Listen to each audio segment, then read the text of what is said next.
करूँगा हमारे बाबू जी हरप्रीत कौर जी आ जाए। वक्ता अभी तक नमन करते सभी सभा में बैठे सभी को जय भीम नमो बुद्धाय। जैसे कि बताया गया था कि संविधान में मौलिक अधिकारों का, तो जहाँ तक यहाँ जितने भी बैठे हुए मौलिक अधिकारों के बारे में अधिकार सर जानकारी है कि हमें समानता का अधिकार दिया गया, स्वतंत्रता का दिया गया, आर्थिक स्वतंत्रता दी गई, घूमने फिरने का, भ्रमण करने का सभी अधिकार दिए गए। लेकिन इन अधिकारों को संरक्षण देने का काम भी बाबा साहब ने संविधान में किया कि अधिकार तो दे दिए, अगर कोई हनन करता है तो उसके लिए भी आर्टिकल 32 में सुप्रीम कोर्ट के सर्वोच्च न्यायालय के माध्यम से इनको जो है संरक्षण दिया जा सकता है। और स्टेट में आर्टिकल 226 सर्वोच्च न्यायालय के माध्यम से भी हम रिट के माध्यम से उनका कर सकते हैं। उसका उदाहरण मैं देता हूँ। जैसे कि मैंने 12वीं डिवीजन गाजियाबाद का चुनाव लड़ा, जीतने के बावजूद भी मेरे साथ में कुछ दिक्कत पैदा की गई और दूसरी जाति के व्यक्ति को जबरदस्ती बैठा दिया गया। तो बाबा साहब के संविधान में वो ताकत थी कि हमने सर्वोच्च न्यायालय में जाकर एक रिट के माध्यम से उस व्यक्ति को एक आदेश लाकर उस कुर्सी से हटा दिया। तो बाबा साहब ने केवल वो अधिकार हमें नहीं दिए कि केवल आपको ये समानता दे रहे, अपने अधिकारों को जानने के बाद में उनका संरक्षण कैसे करना है। सर्वोच्च न्यायालय में आर्टिकल 32 और स्टेट में सुप्रीम हाई कोर्ट में 226 के तहत आप जो है रिट के माध्यम से सभी अधिकारों का संरक्षण दिया गया। उसके लिए आपको जानना भी पड़ेगा। अब इस टाइम जो भी हमारे समाज के व्यक्ति पढ़ लिख कर और आरक्षण लेकर आगे पहुंच गए, अब उनकी विशेष जिम्मेदारी बन गई है 1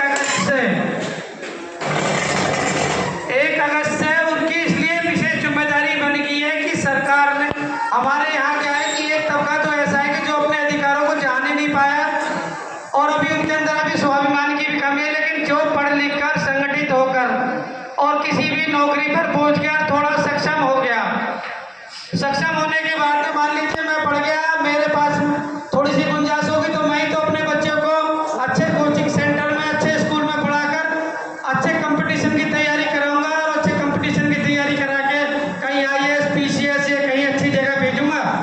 एक गरीब मजदूर का बच्चा तो आसानी से जा नहीं पाएगा। तो मुझे रोकने के लिए मेरे ऊपर जो है कोटे में कोटा कर मैं अपने को क्या दे रहा हूँ, मुझे रोकने के लिए कोटे में कोटा कर मेरे बच्चे को आगे जाकर रोकने के लिए कोटे में कोटा करा गया, जो कि SCO में जो है किया गया। पहले ये OBC में था, 2009 में OBC में क्रीमी लेयर का आ गया। और बीजेपी सरकार जो काम खुद नहीं कर पाती वोट बैंक के हानि की वजह से, उस काम को वो सुप्रीम कोर्ट के जजों के माध्यम से करा रही है। पहले उन्होंने OBC में किया क्रीमी लेयर का 2009 में, OBC कास्ट ने कोई विरोध नहीं करा। उसके बाद में उन्होंने देखा कि भी जो OBC कास्ट ने विरोध का SC में भी कोटे में कोटा कर दिया जाए। सरकारी स्कूलों की व्यवस्था कैसी है आप सभी जानते हैं।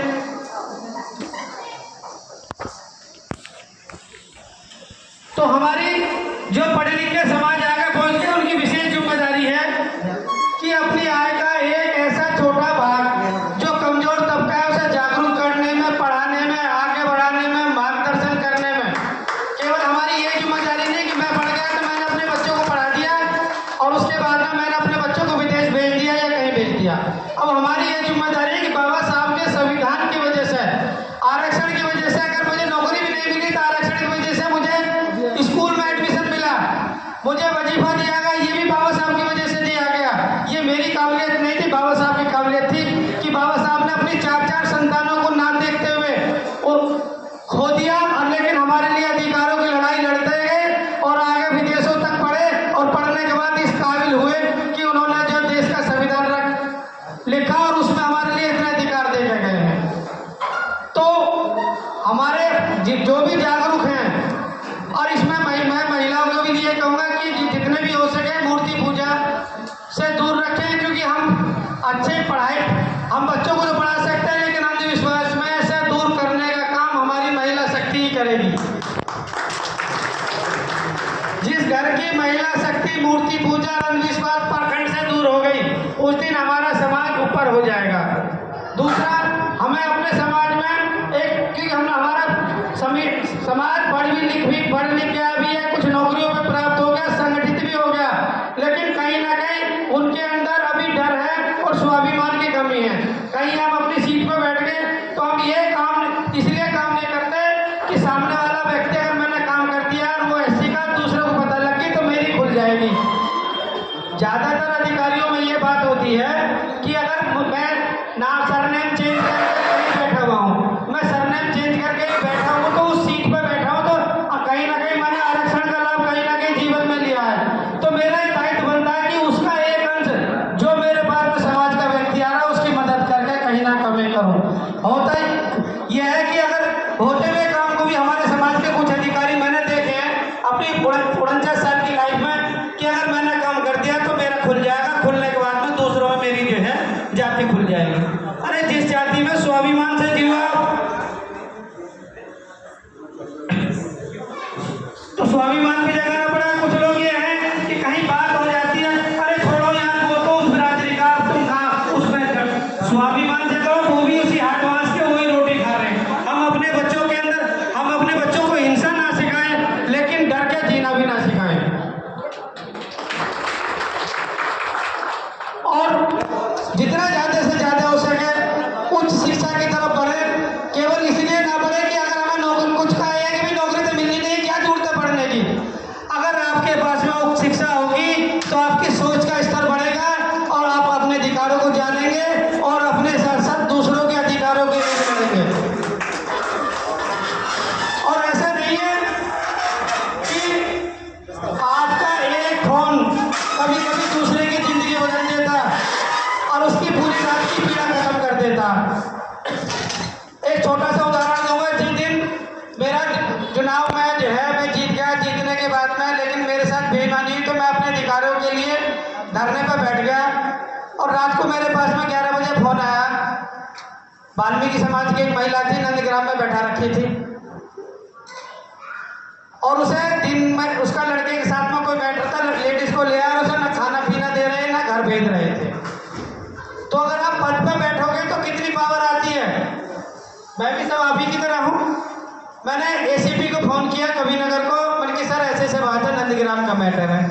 तो उनका संबोधन यही था कि सर मैं तो नंदग्राम में नहीं हूँ, मैं एसीपी सियानी गेट का नंबर देता हूँ। मैंने सियानी गेट को फोन किया, उन्होंने कहा सर मैं भी दिखवाता हूँ। तुरंत फोन करा, उस महिला को रात को ही छोड़ा गया। तो आप जब मेरे पास में नौकरी नहीं है, क्या मेरे पावरफुल नहीं है?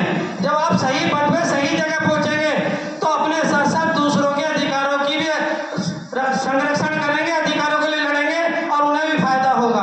तो मिलजुल के एक यूनिटी के साथ रहें, एक दूसरे की शक्ति बढ़ाएं, शिक्षा के स्तर को जितना हो सके बढ़ाएं और जो है समाज को जागरूक करें और अपना योगदान दें। कोई ये नहीं है कि मैं पढ़ा लिखा नहीं हूँ, कम हूँ, तो कोई बात नहीं है, लेकिन वो पढ़े लिखों के साथ लगे और जितने उनसे सीख कर आगे बढ़ाएं।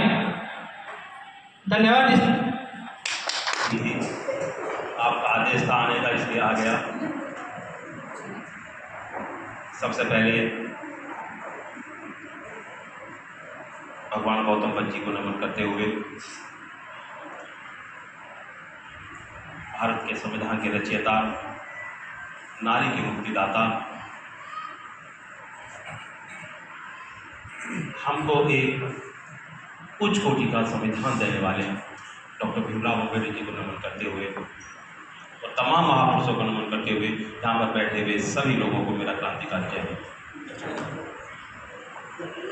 साथियों, सबसे पहले मैं ये बहुजन जागरूकता जो मिशन है, जो पिछले 7 साल से काम कर रहे हैं समाज के अंदर, मैं इनको तहे दिल से शुक्रिया अदा करना चाहता हूँ इन लोगों का कि जो समाज में पिछले 7 साल से लगातार लोगों को जोड़े हुए हैं। लोगों को मीटिंग में आना तो बहुत आसान है, लेकिन मीटिंग में लोगों को बुलाना एक बहुत मुश्किल काम है। और इस काम को बहुत बखूबी तरीके से जो बहुजन जागरूकता मिशन जो चला रहा है, जो इस काम को कर रहे हैं ना, मैं उनका बहुत ही शुक्रगुजार हूँ कि आप लोग बहुत ही जी जान से लोगों को बुलाते हैं और समाज को जागरूक कर रहे हैं। शिक्षा के क्षेत्र में और बहुत सारे क्षेत्रों में प्रतियोगिता भी करी आप लोगों ने, हमने देखा है, आपने स्कूलों के अंदर प्रतियोगिता भी करी है, बच्चों को भी आपने अवार्ड दिए हैं। और आज भी आपने एक मीटिंग लगाई है, यहाँ पर बैठे हैं एडवोकेट हरेंद्र जी बैठे हैं। मैं भी उनका स्वागत करता हूँ। मैं बहुत दिन से मिलना भी चाह रहा था। मैं एक्चुअली मैं कड़कड़डुमा कोर्ट में हूँ। हाँ, तो आपके बारे में तो मैं काफ़ी हमने देखा है, अखबारों में भी सुना है, लोगों से भी सुना है। आपने बहुत संघर्ष किया है कोर्ट के अंदर, और ऐसा नहीं है कि वो संघर्ष हमारा कभी बेकार जाएगा। उसे हम जरूर जीतेंगे। आज नहीं तो कल हम जरूर जीतेंगे। सब आज जो विषय बताए हैं, विषय तो बहुत सारे बताए हैं। मूल अधिकारों के बारे में बताया है कि फंडामेंटल राइट्स क्या है। एक्चुअली में भारतीय संविधान की इतनी महत्ता क्यों है? एडवोकेट हूं तो थोड़ा सा इसी बात पर बात करूंगा, वरना एक बेईमानी हो जाएगी अगर मैं किसी और चीज पर बात करूं। भारतीय संविधान इतना जरूरी क्यों है? क्यों लोग बात कहते हैं कि आज अगर संविधान है तो हम जिंदे हैं? भारतीय संविधान लागू होने से पहले हमारी ऐसी स्थिति नहीं थी। भारतीय संविधान लागू होने के बाद हमको कुछ फंडामेंटल राइट्स मिले, हमको जिन्हें मूल अधिकार कहते हैं। मूल अधिकार वो अधिकार हैं कि जिनके बिना जीवन जीना नामुमकिन है। वो अधिकार हमको अगर मिले तो हम जी रहे हैं। मूल अधिकार ये आए कहाँ से हैं? ये सबसे पहले एक अमेरिका से लिया गया था हमारे भारतीय संविधान में। ये तो जो मूल अधिकार है वो क्या क्या है वो तो मैं आपको बताऊंगा। जो मूल अधिकार है वो आर्टिकल 12 से लेकर 32 तक होते हैं, लेकिन मैं एक छोटी सी इस पर एक बात बताना चाहूंगा। जो मूल अधिकार है कि सबको जानकारी होनी चाहिए। भारतीय संविधान के बारे में हमने बहुत सारी कॉपियां भी बांटते हैं, लोगों को देते हैं कि भारतीय संविधान भी अपने घर ले जाओ, इसको पढ़ो। क्यों कहते हैं? क्योंकि भारतीय संविधान हमको हमारे राइट्स बताता है, हमको हमारे अधिकारों के बारे में बताता है। जब तक हमें अपने अधिकारों के बारे में पता ही नहीं होगा तो हम किस चीज की मांग करेंगे? हमको अपनी जानकारी होनी चाहिए। जैसे कि लास्ट का विषय इन्होंने रखा है कि घरेलू हिंसा। घरेलू हिंसा होती क्या है? हर महिलाओं को, हर व्यक्ति को इस घरेलू हिंसा के बारे में जानकारी होनी चाहिए। तो मैं सबसे पहले एक बात बताना चाहूंगा कि जो आर्टिकल 13 है, वो 13 आर्टिकल संविधान का वो क्या कहता है? संविधान का 13 आर्टिकल ये कहता है कि जब संविधान लागू हो गया उसके पहले के जितने भी कानून हैं जो मूल अधिकारों का हनन करते हैं, जो मूल अधिकारों को खत्म करना चाहते हैं, ऐसे कानूनों को आर्टिकल 13 के द्वारा डॉक्टर भीमराव अंबेडकर जी ने जीरो घोषित कर दिया। वो कौन से कानून है? कैसे कानून है? जैसे मनुस्मृति के कानून, सती प्रथा वाले कानून, बाल विवाह वाले कानून, ऐसे कानूनों को उन्होंने जीरो घोषित कर दिया। ये आर्टिकल 13 जिस दिन लागू हुआ उस दिन के ऐसे सारे कानून बेकार कर दिए गए। उसी दिन बाबा साहब ने कहा था कि अब जो राजा पैदा होगा वो किसी रानी के पेट से पैदा नहीं होगा। अब वो किसी भी दलित समाज से पैदा हो सकता है, किसी भी जाति के घर से पैदा हो सकता है, लेकिन अब राजा के पेट से पैदा नहीं होगा। ऐसे ही एक आर्टिकल है, आर्टिकल 14, आर्टिकल 14, वो समानता की बात करता है कि किसी भी व्यक्ति के साथ उसकी जाति, धर्म के आधार पर, उसके निवास स्थान के आधार पर, उसके लिंग के आधार पर उसके साथ भेदभाव नहीं किया जाएगा। मतलब कि एक समानता की बात करता है हमारा भारतीय संविधान कि जितने भी लोग हैं सारे लोग सब इक्वल हैं, चाहे वो किसी भी जाति का हो, किसी भी धर्म का हो, किसी भी समाज का हो, वो सारे के सारे इक्वल है उसके अंदर। किसी को कोई ऊंची नीची वाली बात नहीं की गई है। लेकिन इसके आगे मैं आपको बता दूं कि एक आर्टिकल 16 है, आर्टिकल 16 है, वो कहता है कि भी किसी के साथ किसी भी नौकरियों में कोई असमानता नहीं बरती जाएगी, सबको समान नौकरी दी जाएगी। लेकिन आर्टिकल 16 ये कहता है कि नहीं, भेदभाव भी किया जा सकता है, जिसमें आरक्षण की व्यवस्था जो बताने जा रहा हूं मैं आपको कि आरक्षण की व्यवस्था भी करी जा सकती है। क्योंकि भारतीय संविधान लागू होने से पहले जो निचले तबके के लोग थे वो बहुत नीचे हैं और जो पहले से ही जमींदार लोग हैं वो बहुत ऊपर हैं, उनको ऊपर लाने के लिए हमको आरक्षण की व्यवस्था करी जा सकती है।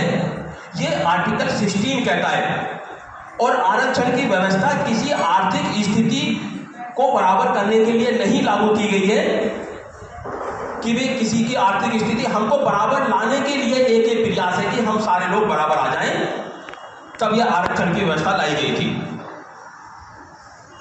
तो आर्टिकल जितने भी हमारे फंडामेंटल राइट्स हैं, ये 12 से लेकर 12 में हमारे राज्य को डिफाइन किया गया है कि राज्य के अंदर कौन कौन आते हैं, कि भी 12 के अंदर जो राज्य आते हैं वो राज्य भी आते हैं, वो सेंट्रल गवर्नमेंट भी आती है, और जो जितनी भी लोकल बॉडी होती है वो भी राज्य के अंदर आती है, क्योंकि जितने भी कानून बनाए जाते हैं वो राज्य के द्वारा बनाए जाते हैं, स्टेट के द्वारा बनाए जाते हैं।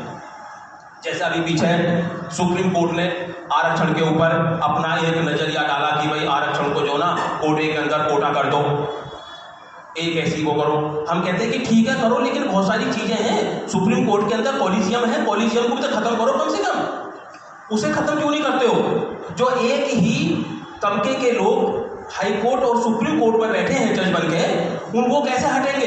इस पर भी विचार होना चाहिए। सुप्रीम कोर्ट को इस बात पे भी विचार करना चाहिए कि भी एक ही तबके के। और ये कब होगा? जब हम संविधान पढ़ेंगे, जब हम अपने फंडामेंटल राइट्स पढ़ेंगे, जब हमें संविधान की एक अच्छी समझ हो जाएगी। संविधान की समझ करने के लिए हमें क्या करना पड़ेगा? हमें संविधान पढ़ना पड़ेगा। संविधान की किताबें हमको खरीदनी पड़ेंगी और घर में लेकर रोज पढ़ना पड़ेगा। जैसे कभी लोग बात पहले कुछ और पढ़ते थे कि भी रामायण पढ़ रहे हैं, महाभारत पढ़ रहे हैं, लेकिन नहीं, हमें संविधान पढ़ना पड़ेगा। संविधान की जानकारी हमें होना बहुत जरूरी है। ये देश संविधान ऐसा नहीं कि संविधान की जरूरत मुझे, ये एक एडवोकेट को ही है। इस संविधान की जरूरत हर व्यक्ति को है। एक कांस्टेबल को भी पड़ती है, एक IPS को भी पड़ती है, एक चाहे MLA है उसको भी पड़ती है। एक संविधान के बिना ये देश चल ही नहीं सकता है। इस देश को चलाने के लिए जो एक संविधान है, ये एक ऐसा ग्रंथ है कि इसके बिना नहीं चलेगा।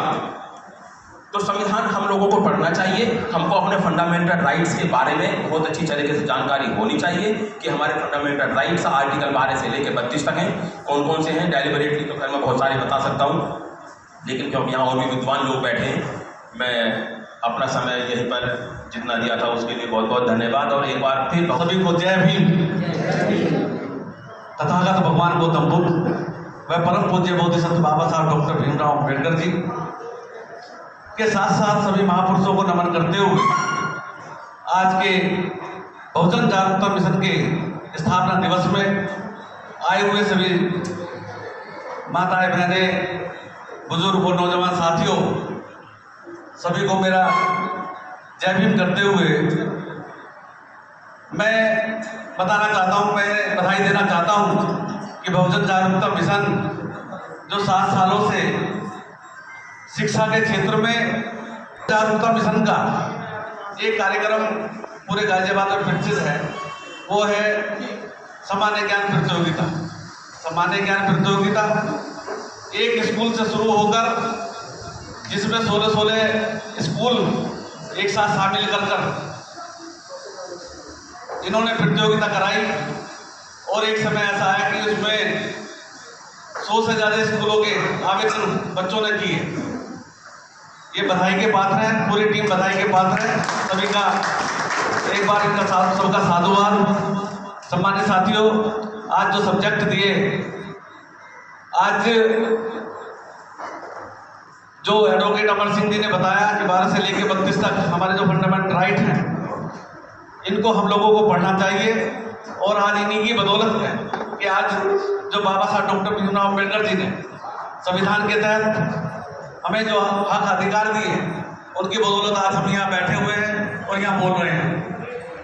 बाबा साहब डॉक्टर अम्बेडकर जी ने के जो मंत्र हैं 3, शिक्षित बनो, संगठित रहो, संघर्ष करो, ये भी फंडामेंटल राइट्स के तहत आते हैं।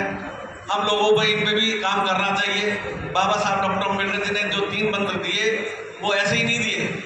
उन्होंने देखा कि इन मंत्रों के माध्यम से हम लोग जागरूक हो सकते हैं और अपनी आवाज़ उठा सकते हैं, संगठित हो सकते हैं, संघर्ष कर सकते हैं। तो सम्मानित साथियों, क्योंकि आज कार्यक्रम एक दूसरा भी लगा हुआ, अम्बेडकर जी ने दिया, वो दिया वोट का अधिकार। एक वोट का जो अधिकार दिया है, हमें वोट के अधिकार के तहत आप लोगों ने देखा कि हमने गाजियाबाद बार के अंदर हरिंदर गौतम जी को सचिव का चुनाव लड़ाया और सचिव के पद पर जो आदमी 10 वोट से जीत रहा था उनकी गुंडागर्दी और उनके जो संविधान को नहीं मानते उन लोगों ने एक वोट पर लाकर रोक दिया और वो चाहते थे कि ये ना बने। लेकिन उनकी घोषणा के बाद आज तक हम उस लड़ाई को लड़ रहे हैं। ये ऐसी लड़ाई नहीं है क्योंकि हम उनके बीच में बैठकर जो लड़ाई लड़ रहे हैं, जो ये चाहते हैं कि ये आज जो हम बोल रहे हैं वो संविधान के तहत तो बोल रहे हैं और वो चाहते हैं कि ये ऐसा ना बने, इन्हें वहीं का वहीं रहने दो।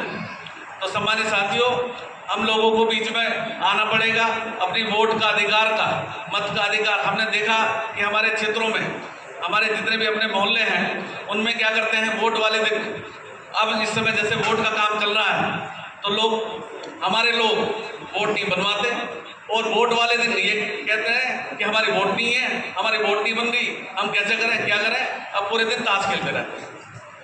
उसको भी समझना पड़ेगा। हम लोगों को राजनीति के क्षेत्र में भी आना पड़ेगा। लोगों को जो हमारे राजनीतिक क्षेत्र में आ रहे हैं उन्हें संसद में भेजना पड़ेगा, जब भी हमारे हक और अधिकार की वहाँ लड़ाई लड़ेंगे।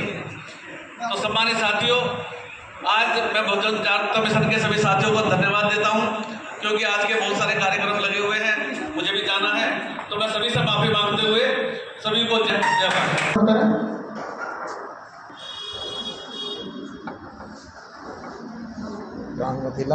वीडियो बनाने हिलाने काम सभी जोरदार तालियां बजाकर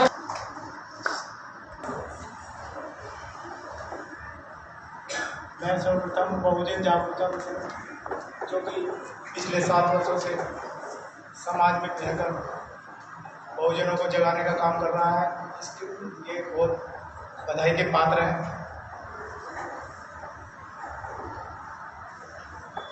मैं यहाँ पर उपस्थित सब कुछ शिक्षा जरूर दिलाएं। जब तक हम कुछ शिक्षा नहीं दिलवाएंगे तब तक हमारा उद्धार होने वाला नहीं है। और परिवारों में नशा को ना आने दें। अगर नशा आता है तो हमारा परिवार बिखर जाएगा। अगर हम अपने परिवार को बचाना चाहते हैं, शिक्षा के तौर पर आगे ले जाना चाहते हैं, तभी हमारा उद्धार होगा, क्योंकि हमें नशे से दूर रहना है और शिक्षा को बढ़ावा देना है। और आज के समय में व्यवस्था बहुत ज़्यादा फैल रही है। सरकार हमारे ही लोगों को वर्गीकरण के नाम पर बांटने का काम कर रही है। हमें इन लोगों से बहुत सावधान रहने की जरूरत है, क्योंकि हम एक ही समुदाय, एक ही अनुसूचित जाति से दोनों लोग हैं।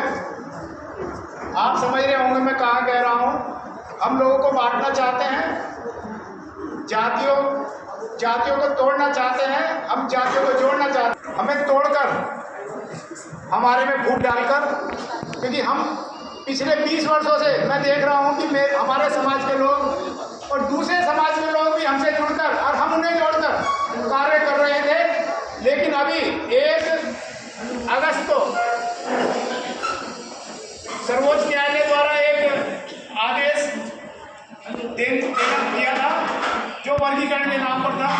वर्गीकरण में हम लोगों में ही फूट डालने की कोशिश करी, जिसमें हम बहुत ज़्यादा कामयाब भी हो गए थे और हम एक दूसरे के परिवारों में जाकर बैठना उठना, समाज के प्रोग्रामों में हिस्सा लेने की सभी भागीदारी कर रहे थे मिलकर। लेकिन हमें इन लोगों से सचेत रहना है। हमें अपना आपसी भाईचारा नहीं तोड़ना है इन लोगों के भी बहकावे में आकर। हमें वही पुराना जो 1 अगस्त से पहले का हमारा वातावरण बना हुआ था, वही वातावरण दलित समुदाय को एकजुटता के साथ बढ़ावा देना है। इसी के साथ मेरा जय भीम, नमो बुद्धाय।